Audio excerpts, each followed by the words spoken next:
Welcome to tonight's webinar, Instructional Leadership in an Online Environment. I am Samantha Bates, Director of Member Services for Professional Educators of Tennessee. Our presenter tonight is Dr. Jason Horn, Principal of Tennessee Online Public School, or TOPS, the only public state virtual high school. TOPS was formed in 2012 by Bristol City Schools to provide a world-class education for high school students across the state in preparation for college and careers. Additionally, Dr. Horn is an adjunct professor with East Tennessee State University. He previously was the virtual learning coordinator with Greenville City Schools. Also, he has been a classroom educator. If you have a question or comment at any point in the presentation, please feel free to use the questions pane or the chat feature to ask. We've already used that to share with you a link for resources for tonight. We will also be recording this webinar, like all of our webinars, so it will be available on our YouTube channel later this week. I'm going to go ahead and give, well, no, Jason already has control, so take it away, Jason.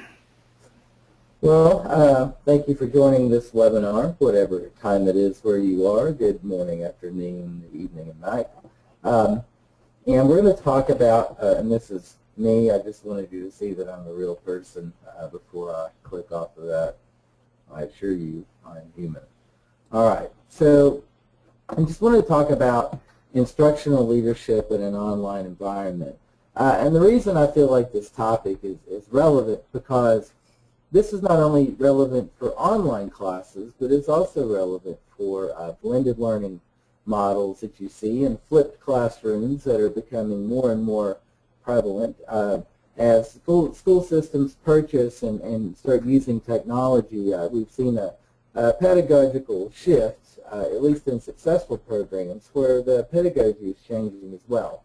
And so I feel like the principles for looking at an online class and evaluating it and being an instructional leader in that space can help all principals as they lead one-to-one initiatives in their school and BYOD initiatives in their school. So our goals for this presentation are to have a deeper understanding of how to evaluate an online course, to become aware of instruments that are already widely used.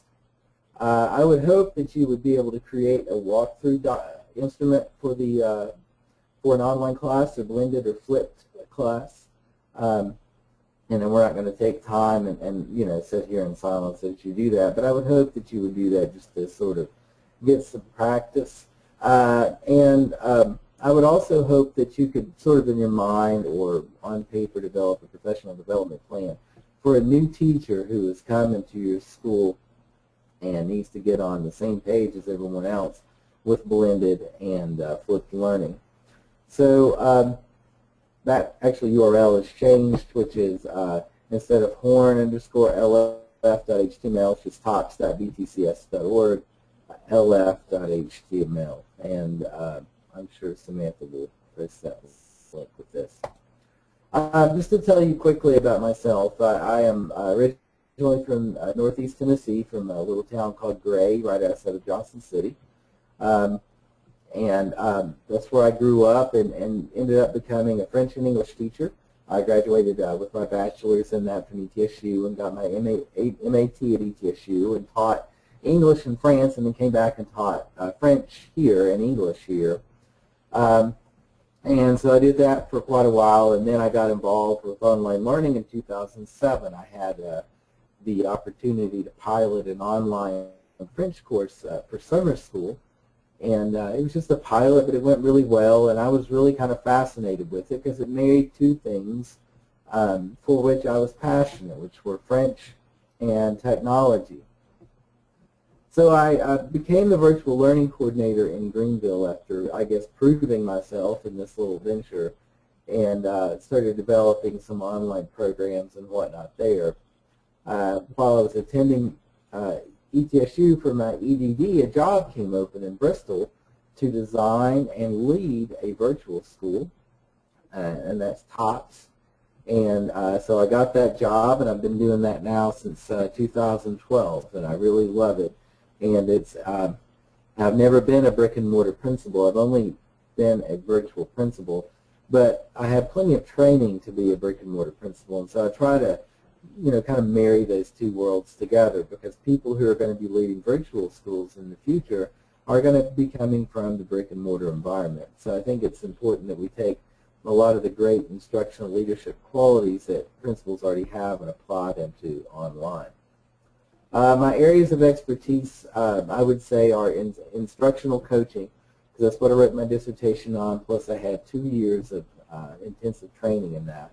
Distance education, both online and blended learning, and then stringed instruments, because I play a lot of instruments in the spare time that I once had.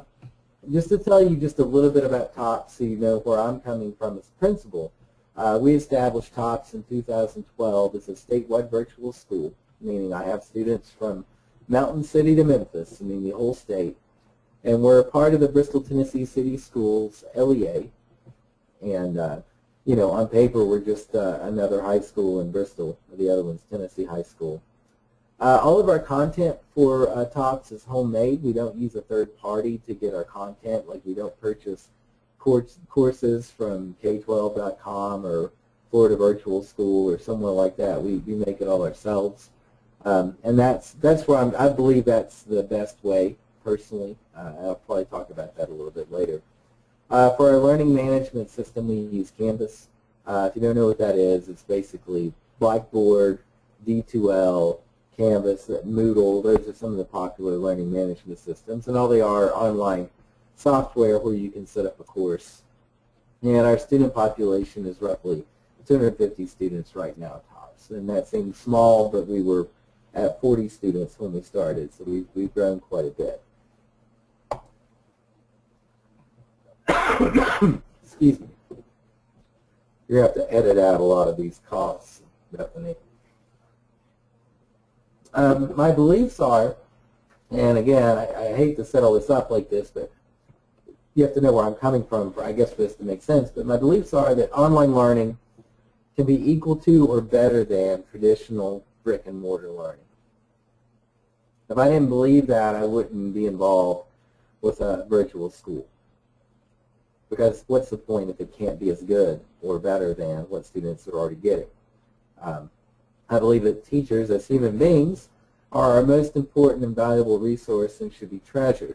Now, of course, students are our most valuable resource in a way, but I think teachers, as far as what we have as administrators in our power to help students learn, teachers are the ultimate resource. I believe that students are our clients and should not be taken for granted. In my school, which is a public virtual school, none of them are compelled to be there. No one is zoned for my school. And so I have to find a way to make sure that I'm holding students accountable and they're learning as much as possible, but also keeping them as students, because we have to have students to have a school.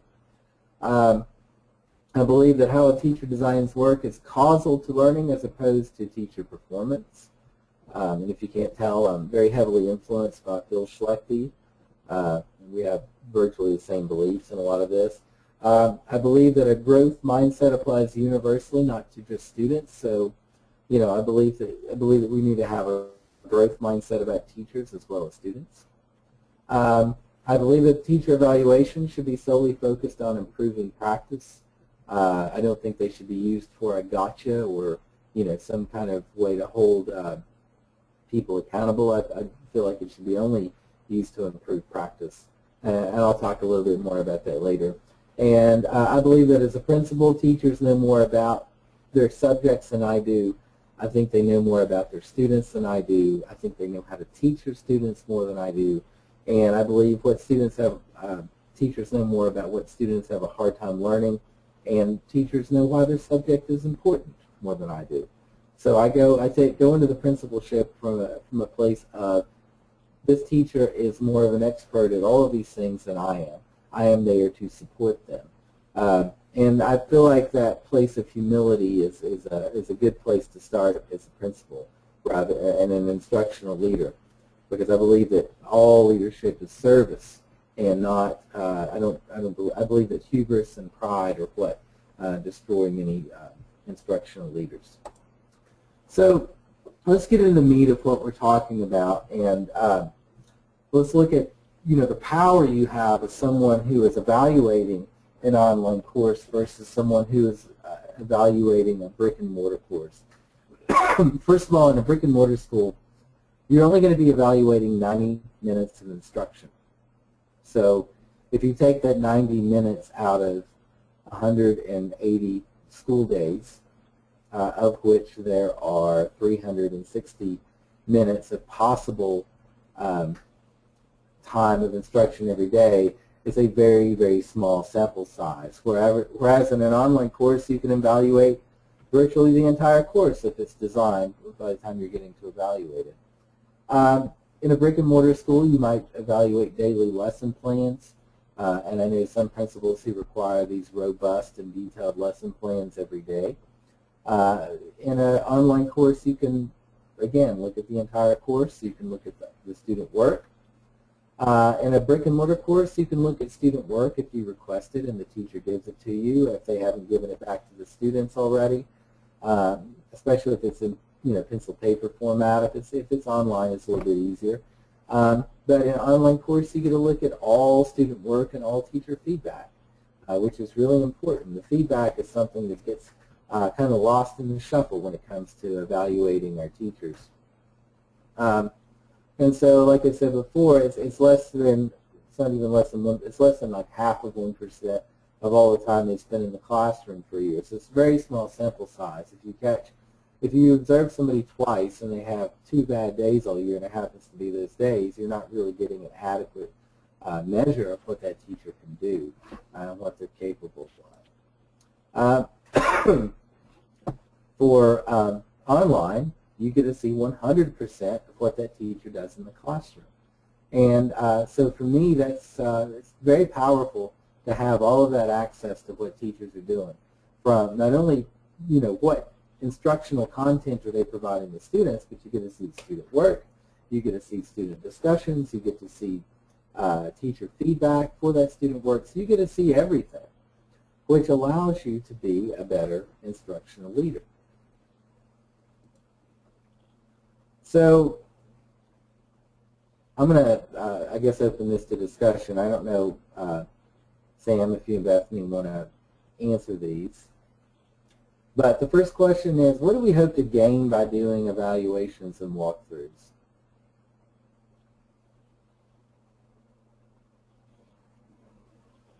You want to see if the teacher is doing what they set out to do, what their lessons plans are, and if they're accomplishing their goals.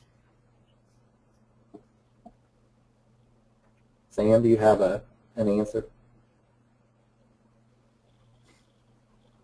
All right, so Bethany said, one of the reasons that we set out to do evaluations is to see if the teacher is doing what they put in the lesson plan, what they set out to do. And so, Bethany, what do you think teachers' perceptions of evaluations and walkthroughs are? They mostly dread it very much, and they are very nervous and spend a great deal of time preparing for it, but it's mostly apprehensive.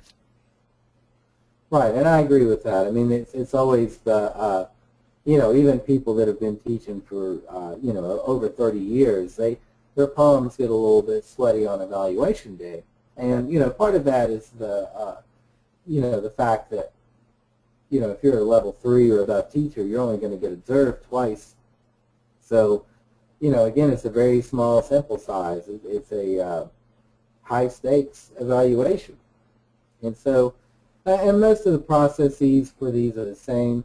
Evaluator comes, sits in the back, has their notebook or laptop up. They script the lesson. They don't interact or anything. They get up and leave, and then they have a post-conference. And again, for the teacher, this is, their performance is being graded, and it's being rated. But when I do walkthroughs, when I do evaluations, I try to flip the script a little bit. My purpose in doing my walkthroughs and my purpose in doing evaluations is to help the teacher figure out what needs to be better.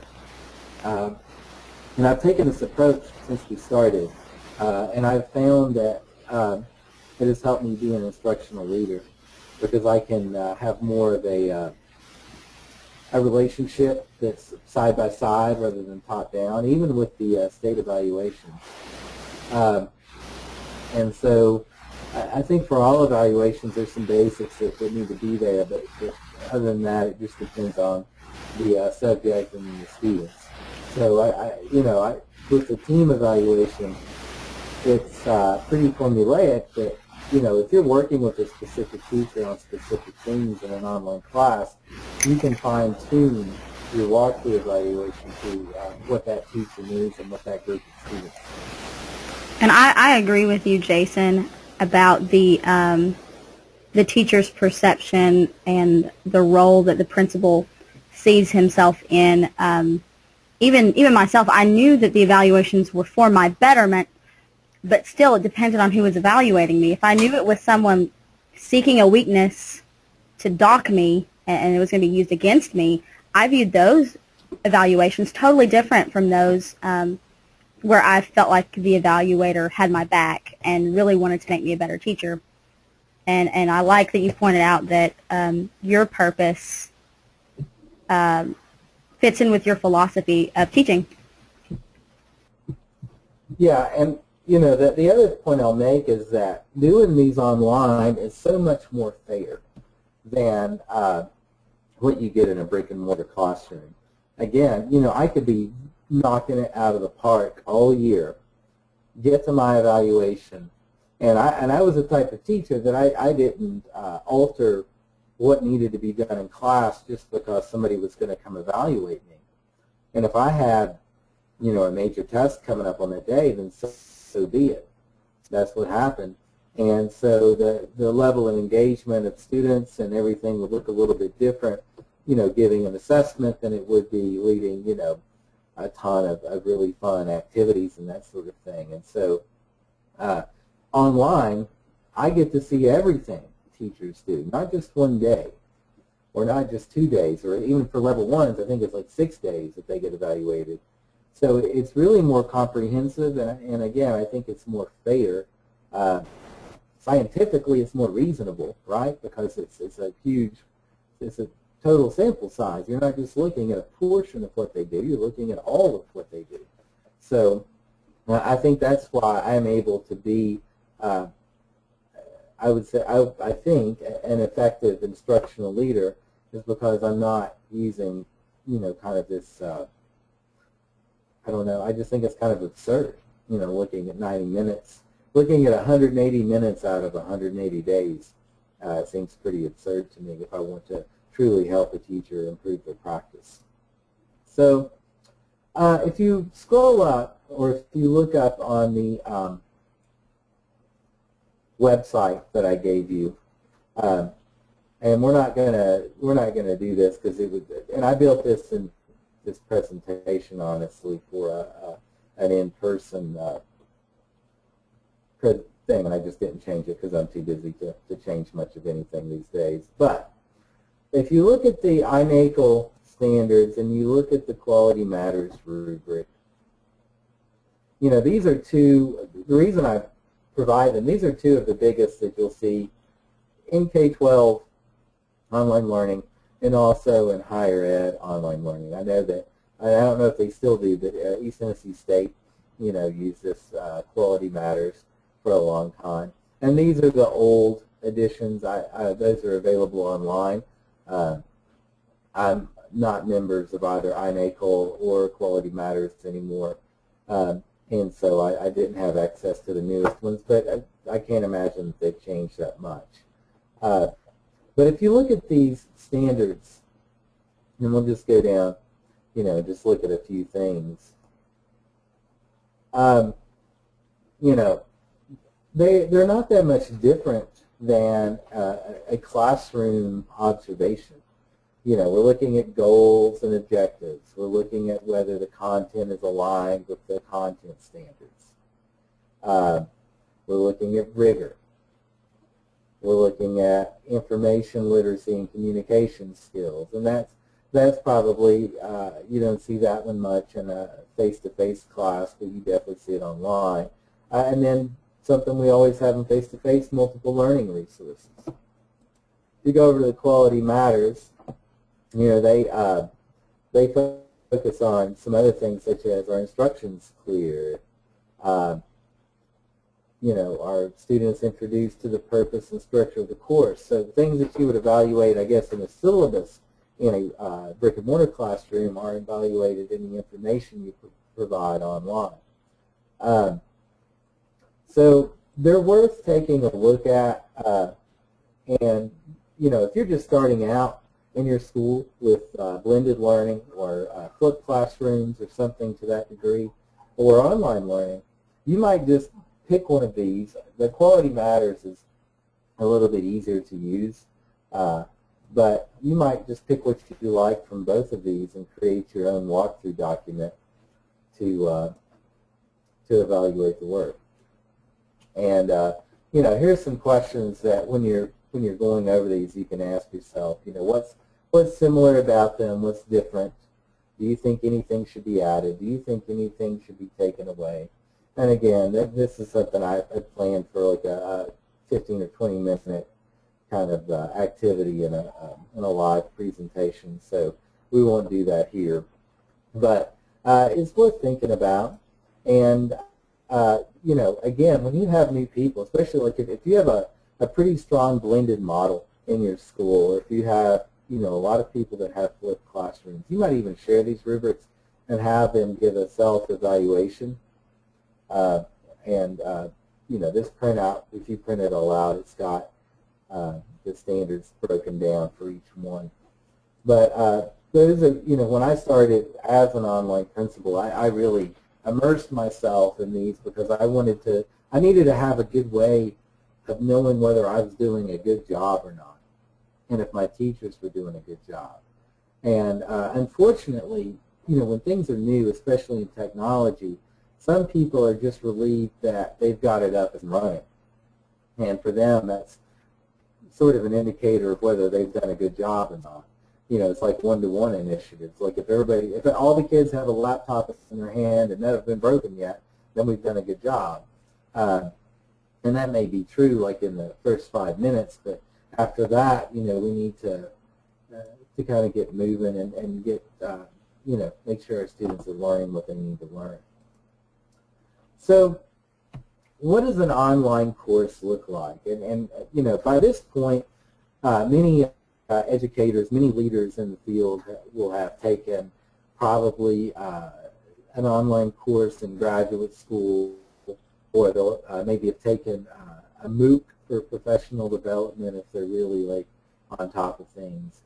But I just wanted to kind of flesh out, you know, what does it look like? Somebody knows what the typical liturgy for a brick-and-mortar class is. You know, you've got your bell ringer, and then you've got your instruction, and then you've got your guided work. And if it's science, you might have a lab, and if it's math, you might have group work. And so everybody knows how most brick-and-mortar classes go.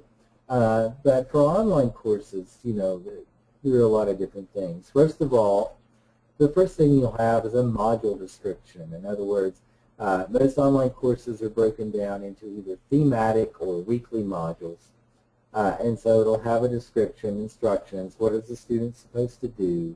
And again, if you look at both of those rubrics, they'll talk about having clear instructions and everything. Then you'll have the instructional content, basically the stuff the kids are supposed to learn, and that'll typically manifest itself in a video or reading or something to that effect. Then you'll have assignments, papers that students are supposed to write, or discussions they're supposed to have, or maybe a quiz, maybe a project. And then assessments, which can take the same shape as assignments but are used differently.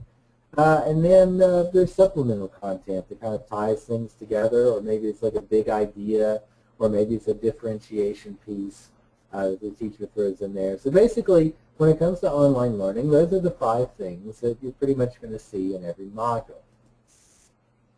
And we use Canvas, and so this is what it looks like. And so you can see like the instructions are here. Then you've got like a test review and a unit review. And then you've got an assignment, you've got a discussion, and you've got an assessment, and you've got another assignment down below, and you see when they're due and all of that. So that's basically what an online course looks like to our students. It's text-based. It's not, there's not a lot of bells and whistles, but we want it simple because simple is a lot easier to navigate than complex. We want the work to be complex, not the navigation, and that's one thing that I, kind of preach to my teachers, and that's one thing that I look for. And I don't need to know anything about science or math or whatever to know whether something is easy to navigate or not. So again, as an instructional leader, I do encourage people not to interject themselves where they don't belong. Don't interject yourself into whether teaching math this way is better if you're not a math person. And I've seen that happen a lot in my career. How do you know? Well, why are you an expert in this? Just because you went to a conference on it doesn't mean you're an expert in it. But interject yourself in places where you belong. Is this easy to follow? Are these module instructions good? Any human being can determine that. So, where do you start?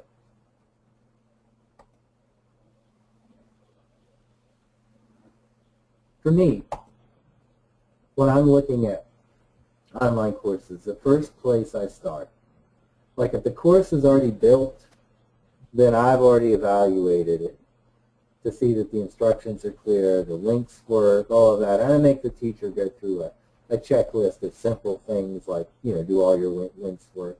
But I think that you get the most bang for your buck as an online principal or as an online instructional leader looking at higher order thinking questions. And here's an example of one. I had a teacher who taught world history, and one thing that she and I were working on were adding more higher order thinking questions to a module. And so, this is just an example of what she did. And so it's to write a 4 to 6 paragraph essay, what if Russia and USA never entered World War I? And they had to use a lot of information that they'd learned to talk about, what would Germany have done and Austria-Hungary have done, what would have England done, what would France have done. And so I thought it was really good. It generated a lot of good thought. And so, that higher order thinking questions, discussions, I typically suggest that online teachers include one discussion a week, at least. Because I want interaction between the students. I want interaction between the student and teacher. And, most people who have been educators in the past 20 years have been heavily, heavily influenced by the constructivist movement in education. And, I think everybody who went to college has read the Dotsky. And so I have to see interaction between people before I feel comfortable that students are learning in an online course. And maybe that's just a philosophical bias, but I see that it works. I know that it's engaging. You also want to look for different types of assessment. Particularly online, if teachers are giving multiple choice tests, that means you're hopefully your students are smart enough that they can just open up a new browser window and Google the answer. If they're not that smart, then you haven't taught them to do research. So I implore my teachers to use multiple choice tests as formative assessment only and use it very sparingly. You want to see essays or products that they can't just be Googled and delivered. You want to see choice in assignments. All of the teachers at my school give a learning styles inventory at the beginning of the year. That way they know what different types of learning styles their students are. They also get to know their students. That way they know their interests, so they can give them choice in assignment. This is really huge in our art class because we have students who don't have the mechanical skills to create art, but they're given a choice to either you can try to create this artwork or you can write an essay about this type of art. And we found that students, kind of go back and forth, and it breaks up the course for them. And, sometimes they have the time and the motivation to, generate this piece of art, and sometimes they just want to write about it. So We find that choice works in all of our classes. And lastly, the easiest thing to find is clear and concise information. So again, look at all of these things. You don't have to know anything about a specific subject. I don't have to be a math teacher or a science teacher. I have that background to go in and see if there are higher order thinking questions, to see if there are discussions, to see if there are different types of assessment, to see if there's choice, to see if there's clear and concise information. And that's what I need to be doing as an instructional leader. Really, what as an instructional leader, a lot of times, you're just a quality control person, making sure that it's up to your standards and to the standards you want your school to be. And so finally, as an instructional leader, the last thing I look at is the student work. What are they doing? And, if I'm smart and organized, I'm going to keep this student work on file and look for growth. And having an English teacher background, I'm always, interested in how students are improving in their writing. So I'll look at that. If a student is struggling in math, I can pull up their work and take a look at it and see if they are improving. Especially since we've implemented RTI like everybody else, and I really want to see what the improvement is there. Academic feedback. Another one, if I'm helping a teacher help students, if a teacher has a lot of struggling students, I want to see what kind of feedback that teacher is giving students. Are they giving them enough? Are they giving them specific feedback? Are they just saying good job or you missed number 5, or are they getting into detail with the students? And sometimes I might have to try to clear out a patch of time for the teacher to give more feedback if they have a lot of struggling students. I'm also looking to see if teachers are responding to student learning. And if they have a wide variety of students that aren't doing well and they've given feedback towards this, are they just marching ahead with their class, or are they saying, whoa, let's, let me add some supplemental stuff next week just to help you guys figure this out. Also, I look for evidence of engagement. What quality of work are students doing? Do they really get into it, or are they just merely being compliant? So I want to look at that and talk to the teachers about that and have them tell me, how do you feel your students did on this? Do they really knock it out of the park, or do they just follow your instructions and get done with it? And, the ideal is that students are going to be way into it. Because, as an online school, we don't have any coercive control over students. Like, we're competing with everything else in the world. We're competing with Facebook. We're competing with Twitter. We're competing with online games. We're competing with fan fiction. We're competing with, everything that teenagers do on a computer and trying to convince them to do the work. And for some, that works. You'll have what Phil Schlechte calls strategic compliance. But for many, you've just got to be better than all of those, modes of entertainment. And that's very difficult to do week in and week out. And that's why, I have the teachers look at the engagement level of their students and try to figure out what could we have done on this assignment to make it more engaging? What could have brought more student interest to the play in this assignment? And then lastly,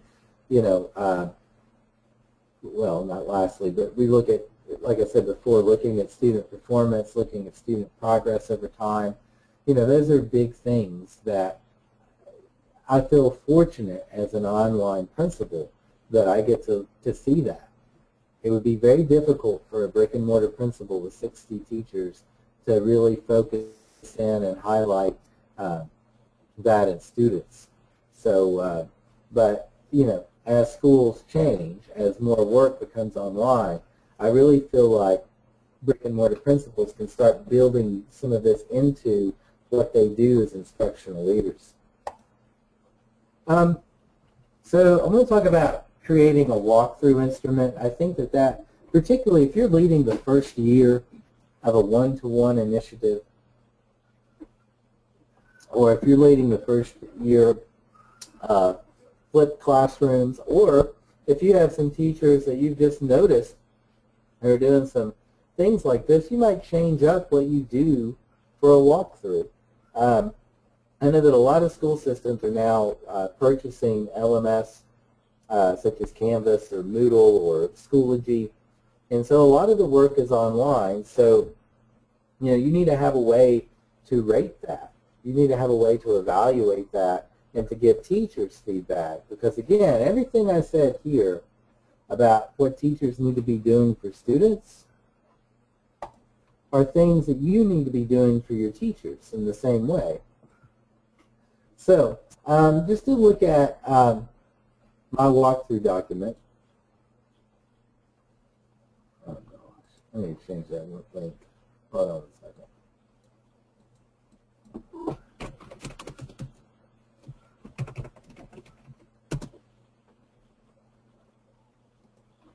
I'll bring it up right here. Should have already had that up.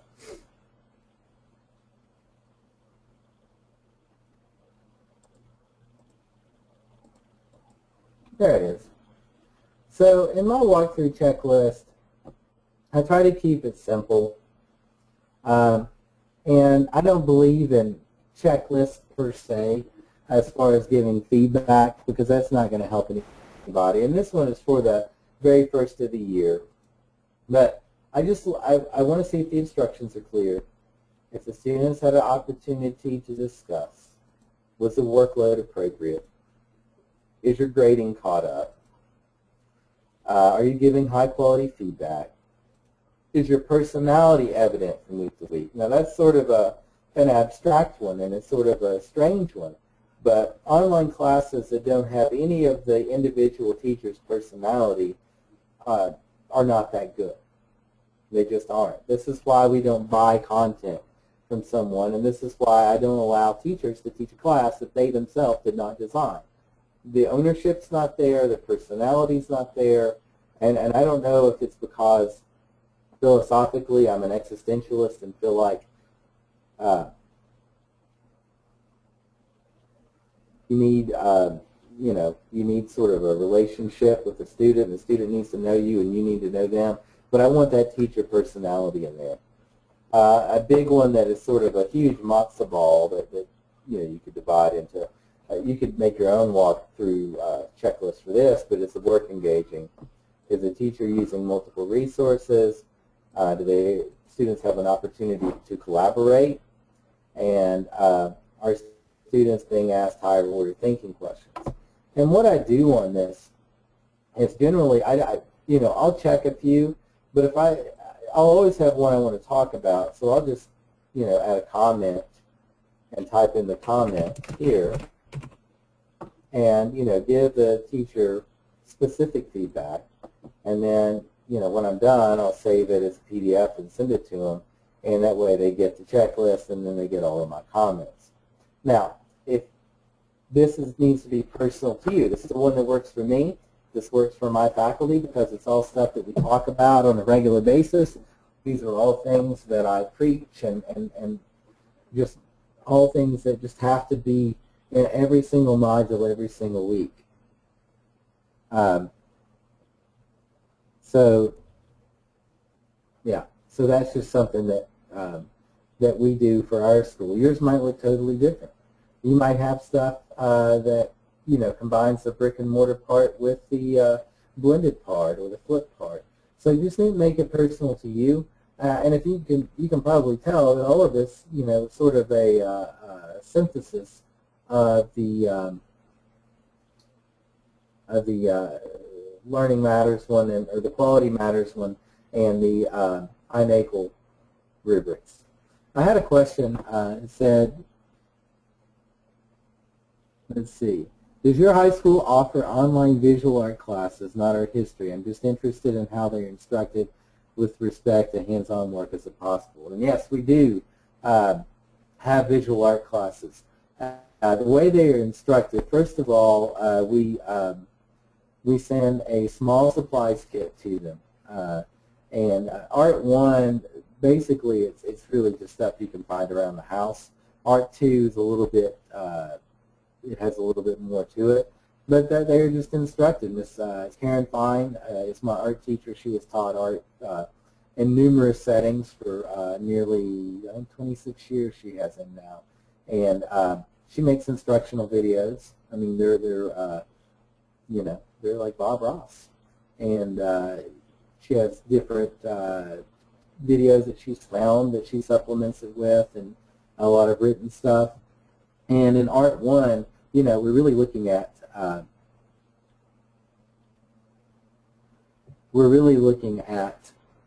different types of art and recreating that. And in Art 2, we're really going to towards more of the mechanics of it. And she does a wonderful job, and you know, the students love that class. Did I have to get my evaluation checklist approved by Eliota State? The answer to that is this is not the team evaluation. This is just a walkthrough that I do as part of my job.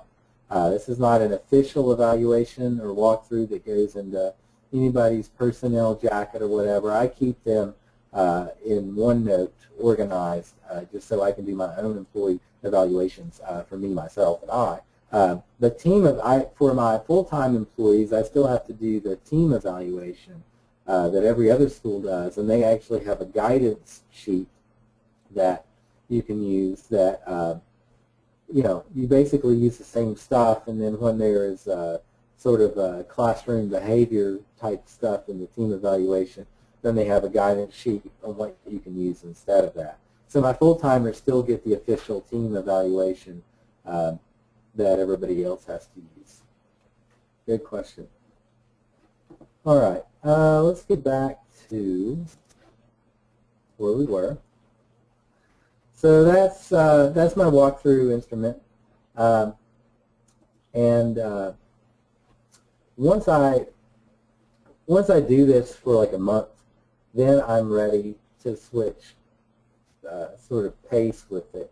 And then after I do the walkthrough for about a month, I switch to something called What I Like. I will just wait for it to load.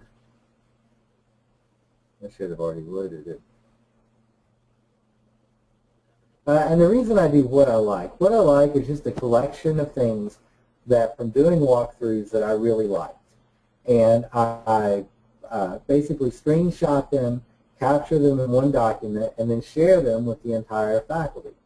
For example, I like Miss Demma's module introduction video and her partner picking discussion. And you guys can click on these and see them. I like Miss Dunnan's analysis of diet discussion. The reason I do these and share them with everybody is I want teachers getting ideas from one another. I want them to collaborate. And out of 17 total teachers in my school, only 2 of them are full-time with me. The rest of them are adjuncts, meaning they teach with me part-time. So they don't have a lot of free time to do collaborations. But if I send this document out, they can look and see what other teachers are doing and get some really great ideas, and maybe that'll spark a conversation, and has several times. It's also, you know, resulted in a lot of students, or not students, but a lot of teachers, you know, getting to know one another and working together, which has been great. And so that's the next thing that I encourage is, you know, if you're doing walkthroughs and you need to have something positive in there. I'm not saying like the old compliment sandwich, because anybody knows that the compliment sandwich means that whatever the meat of that sandwich is pretty awful. So what I mean is some genuine positive feedback, if there is any to give. But given that sort of thing publicly puts a teacher on the map with the other teachers, and they're going to look up to that teacher for some guidance on some things. If you're very specific with it, it's going to give teachers an idea of what's good. And then the other piece is to coach, follow up. You know, keep a log of what you're saying. Like for example, I found out that none of my teachers for 1 week were doing any sort of collaboration or grouping at all. And so I addressed it with them. I'm like, you know, we need to have more of this. Our students need to be working together, getting to know each other, kind of forming alliances and study groups. And so we fixed it pretty quickly because I bothered to keep track of what teachers were doing and work. And, you know, also play matchmaker with teachers to help each other. It's really important that they themselves don't just feel alone out there behind the computer teaching. They need to know that they have colleagues going through the same things that they can lean on and work together with to create some really great classes. So, you know, how do you think that all of this drives my PD plan? This is what tells me what my PD plan should be. It's not some sort of, you know, I went to a conference this summer and, you know, Marzano was there and I was real impressed with him. So I'm getting the Marzano book and by God, we're all going to do Marzano. This is, you know, this allows me to individualize and personalize PD for every teacher I have. It also gives me a big picture that if I do want to do some group professional development, for example, I'm doing a book study on student engagement this spring because I thought every teacher in my school needs that.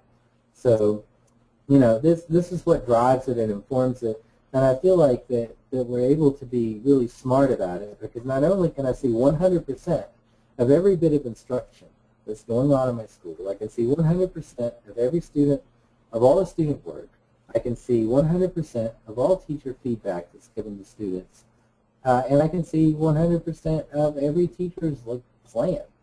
So it's, you know, it's real easy. It's not easy. It's really effective to come up with a PD plan that helps individual teachers this way, as opposed to a brick and mortar school where you're seeing a very small sample size and you're trying to use this official evaluation that to determine what the PD ought to be, and maybe it's not the most clear picture that you could have of what's going on in your school. So as things move more towards digital, I would hope that instructional leaders are using all of this information and these tools to inform themselves to help teachers be even better than they already are. And so now I will open it up to questions.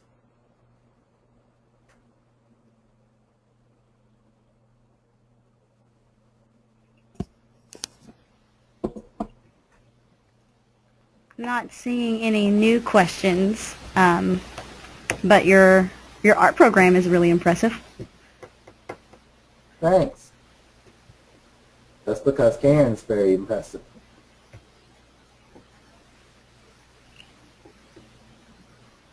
I think this wraps it up. All right. Well, thank you for having me, and I'm really not looking forward to listening to myself for 45 minutes. So. Yeah, nobody likes that. It's it's understandable. Well, thank you both. Thanks for the questions, Bethany. Those are really good and thoughtful questions, and I hope you guys have a great night. Thank you.